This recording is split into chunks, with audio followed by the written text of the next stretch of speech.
You're never too busy, too tired, too old, or too anything to pursue your dreams. Welcome to the Distracted Dreamer podcast, where you'll learn how to move all those never-ending distractions aside and chase your dreams with confidence.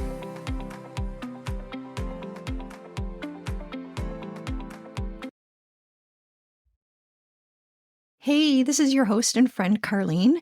Welcome back to the Distracted Dreamer podcast.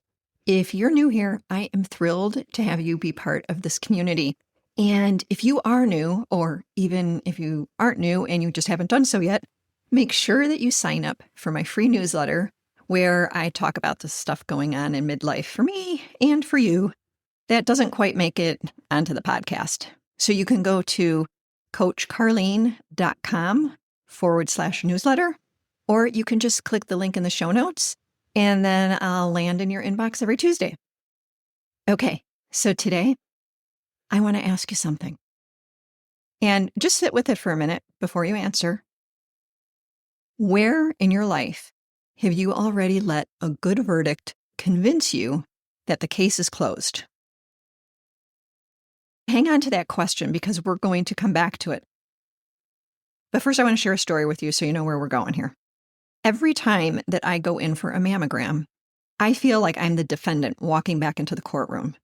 It's like the jury's been out, and now they're calling everybody back in. And I'm just standing there waiting for the foreperson to read the verdict. And, there is nothing quite like the relief of hearing the word clear. And, I felt that relief earlier this year. I'm more than 3 years clear. I've been moved from high risk to low risk, and on paper, that should be the end of the story. Clean verdict, case closed. Except it's not really. The cancer could come back. They have all the stats in the world, and they don't still fully know. But here's what 3 years means to me. It means the risk went down. The risk didn't go away. And I have never once let a good verdict talk me into standing down. Every scan, every year, I still watch. I still ask the questions. I still treat my body like something worth staying alert for, because I learned early that a clear result is a data point. It's not a finish line. Now, here's the part that I didn't expect, though. That same instinct that keeps me vigilant about my health is the exact instinct that most of us, including me, we lose it the moment our health, our money, our dreams, or our life look fine. It's like we have one good year, we get that one raise, or we have one quarter in our business where everything was great, and the vigilance, it just quietly clocks us out. And I've said this for years, complacency is the first step to crisis. It's not about being reckless or being ignorant. It's just the decision that you didn't even realize you made to stop paying attention the moment things look fine. And that's exactly when the real warnings get missed, whether it's your health, your money, your dreams, or your life. So that's what we're talking about today. What complacency actually is and how it sneaks in disguised as relief. And then I'm going to give you 5 questions to help you find where it's already happening in your life. And then we're going to do some math. I mean, real math on what it's costing you to stay comfortable right where you are. If you don't have anything to write with right now, pause me, go get something so that you will be ready when I give you the 5 questions because you're going to want to capture those. Now, by the end of this, you'll have so much clarity on where you've become complacent because we all have these places. And you'll know what to stop doing and what to start doing and what to focus on so you aren't surprised when a good thing suddenly goes sideways. So let's start with the basics. What is complacency? Well, I can tell you what it isn't. It isn't laziness. It isn't giving up. Complacency is much quieter than that. It's actually what happens after you get a win. Like you get the good scan or you have that good quarter, or you're having a good year with your marriage, or maybe a great year with your kid and you're really connecting, or maybe your health is the best it's ever been. And then you know what your nervous system does? It does what it's supposed to do. And it kind of exhales and it relaxes. And it says, whew, okay, we can stop watching now. The problem is that exhale says, stop watching. And then you keep not watching for a year, maybe for 5 years. And maybe nothing bad happens until it does. And when it does, it never feels like it came out of nowhere to the people who are paying attention. It only feels sudden to those of us who already clocked out. I think about this with money a lot. Let's say somebody pays off debt, you finally get some breathing room, and then you stop checking the accounts as closely because things feel fine right now. Or I think about it with marriages or relationships where a hard season, it gets better, and the two people quietly stop doing the thing that actually got them to that good place. You know, like the check-ins and the date nights and the honest conversations. Because, you know what, it just doesn't feel urgent anymore because everything is fine. Everything's good. And then I think about it with dreams, where you finally get some traction, and then you coast on that traction instead of staying in the work that built it.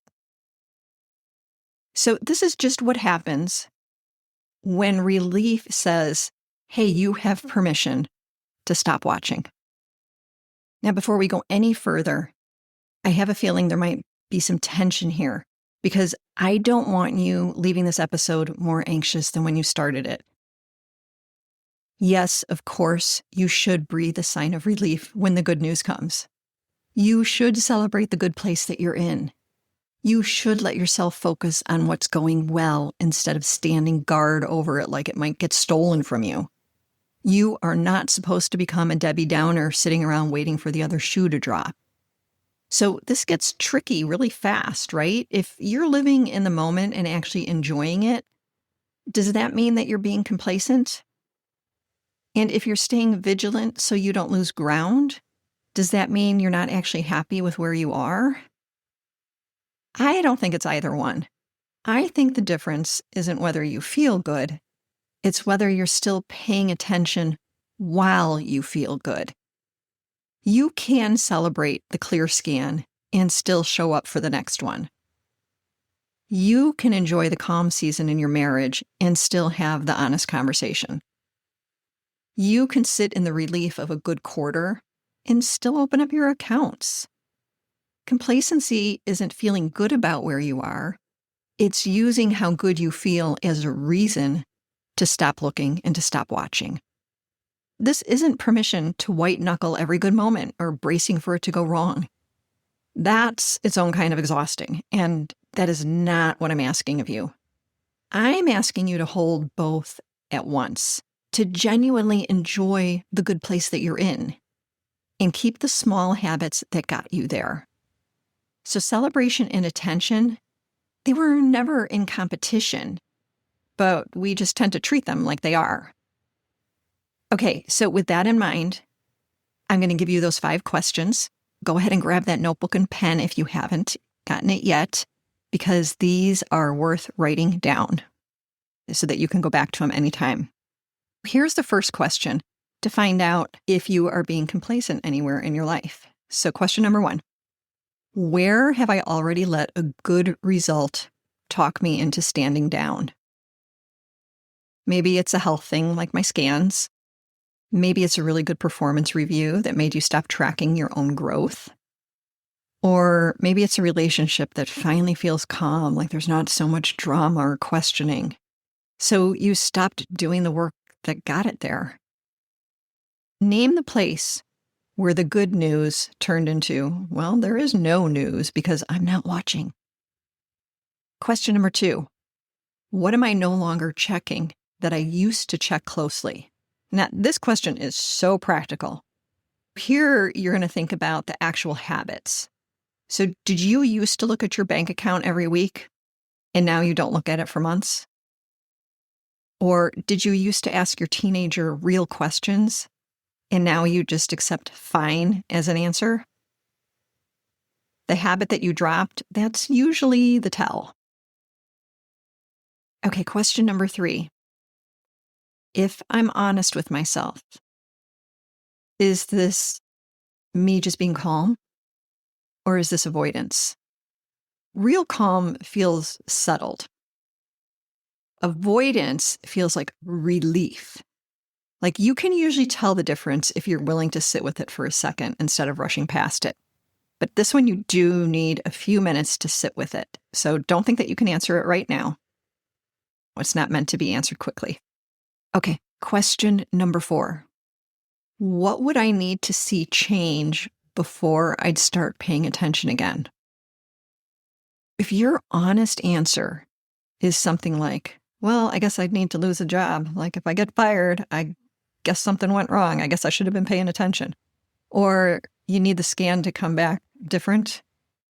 Or maybe you need the relationship to start falling apart. Ooh, that's a warning.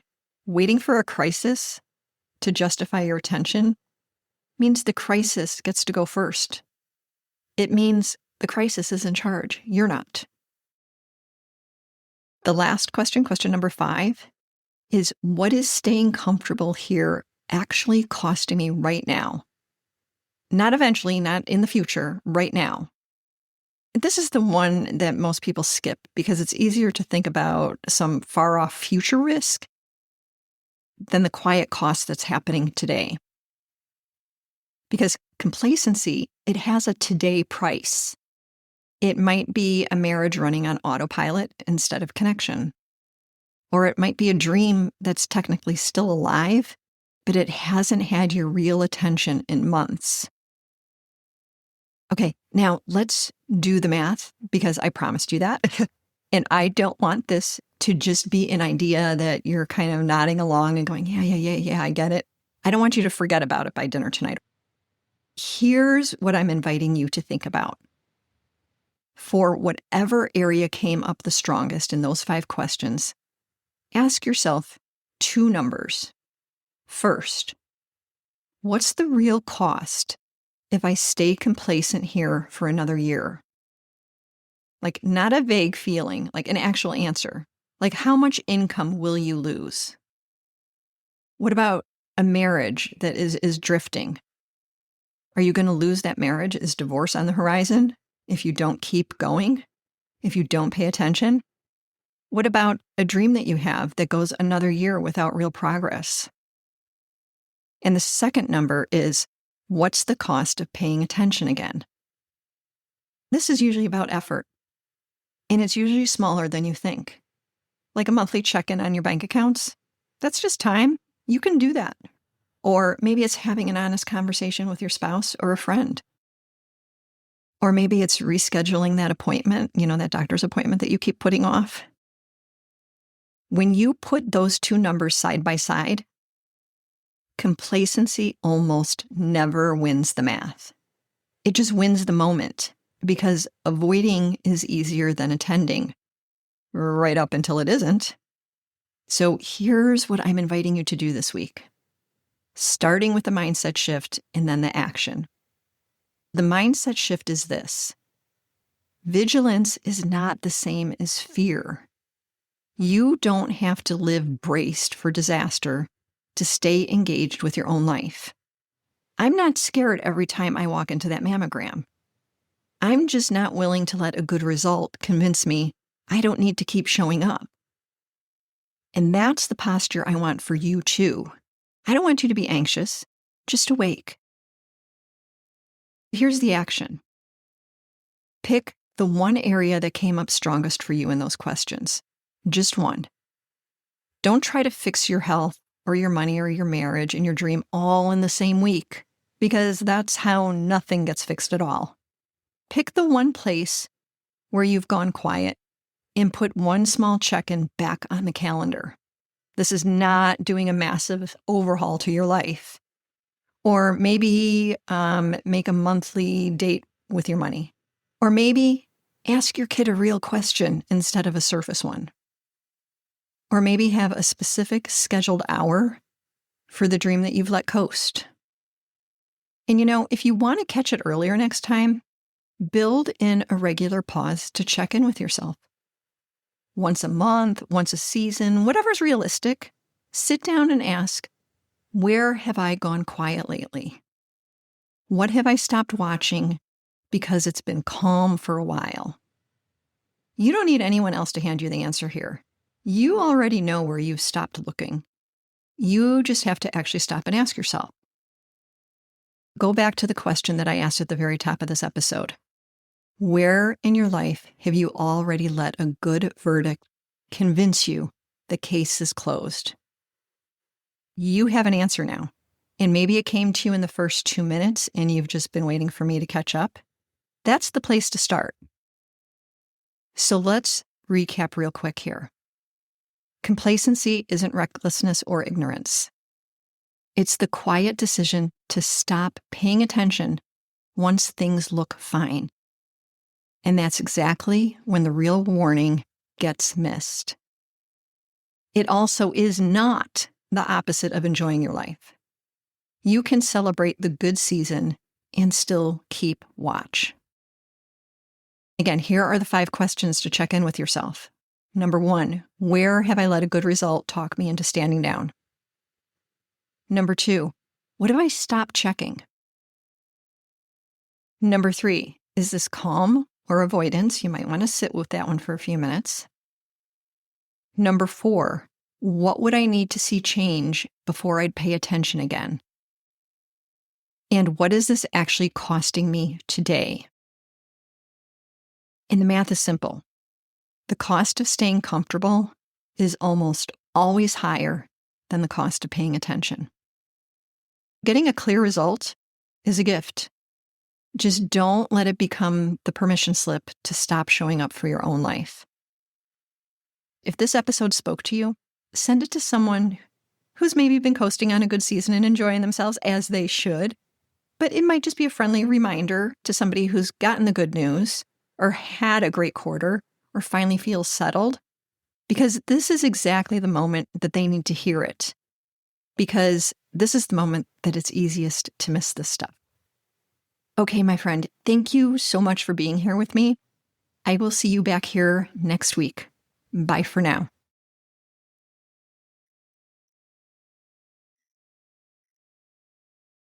Oh, and one more thing. This is the legal language. The stuff that the lawyers put together, and they say that I need to read this to you. So here we go. This podcast is presented solely for educational and entertainment purposes. I'm just your friend. I'm not a licensed therapist. This podcast is not intended as a substitute for the advice of a physician, professional coach, psychotherapist, or other qualified professionals. Got it? Good. I will see you in the next episode.